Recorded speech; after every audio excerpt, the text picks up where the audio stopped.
قبول نہ ہونے کا یہ معنی ہے کہ اس نماز پر ثواب اور انعام حق تعالی شانو کے طرف سے ہوتا وہ نہ ہوگا، کو فرض ذمہ سے اتر جاوے گا، اور یہی مراد ہے اور ان حدیثوں سے جن میں آیا ہے کہ اس کی نماز نہیں ہوتی، اس لیے کہ ایسا ہونا بھی کچھ ہونا ہو جس پر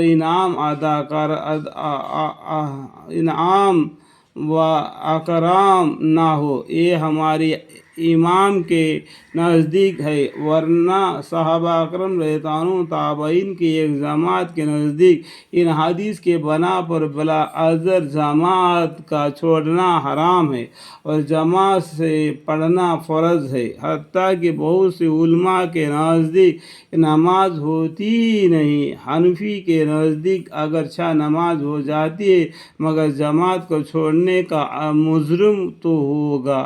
حضرت ابن عباس رضی اللہ عنہ سے ایک حدیث میں یہ بھی نقل کیا گیا کہ اس شخص نے اللہ کی نافرمانی کی اور رسول صلی اللہ علیہ وسلم کی نافرمانی کی۔ حضرت ابن عباس رضی اللہ عنہ کا یہ بھی ارشاد ہے کہ جو شخص اذان کی آواز سنے اور جماعت سے نماز نہ پڑھے، نہ اس نے بھلائی کا ارادہ کیا نہ اس کے ساتھ بھلائی کا ارادہ کیا گیا۔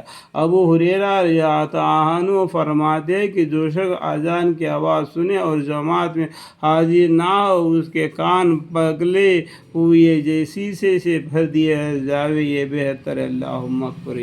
نبی کریم صلی اللہ علیہ وسلم کا ارشاد ہے کہ سراسر ظلم ہے اور کفر ہے اور نفاق ہے اس شخص کا فعل جو اللہ کے منادی یعنی مؤذن کی آواز سنے اور نماز کو نہ جاوے۔ اللہم اغفر لی، اللہم اغفر لی، اللہ۔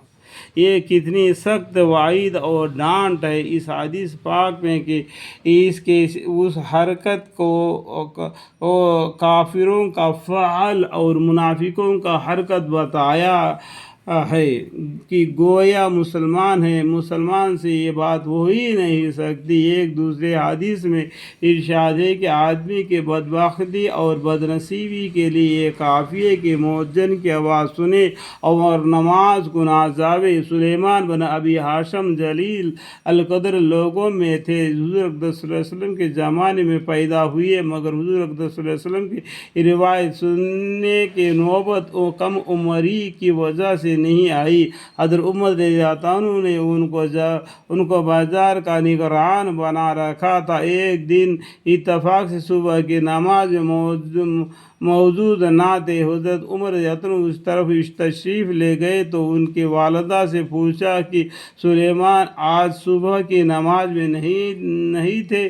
والدہ نے کہا کہ رات بھر نفلوں میں مشغول رہا، نیند کی غلبہ سے آنکھ لگ گئی۔ آپ نے فرمایا کہ میں صبح کی جماعت میں شریک ہوں، یہ مجھے اس سے پسندیدہ ہے کہ رات بھر نفل پڑھوں۔ رات بھر جا کر نفل نماز پڑھنے سے بھی صبح کی نماز کو جانا افضل ہے۔ الحمدللہ رب العالمین۔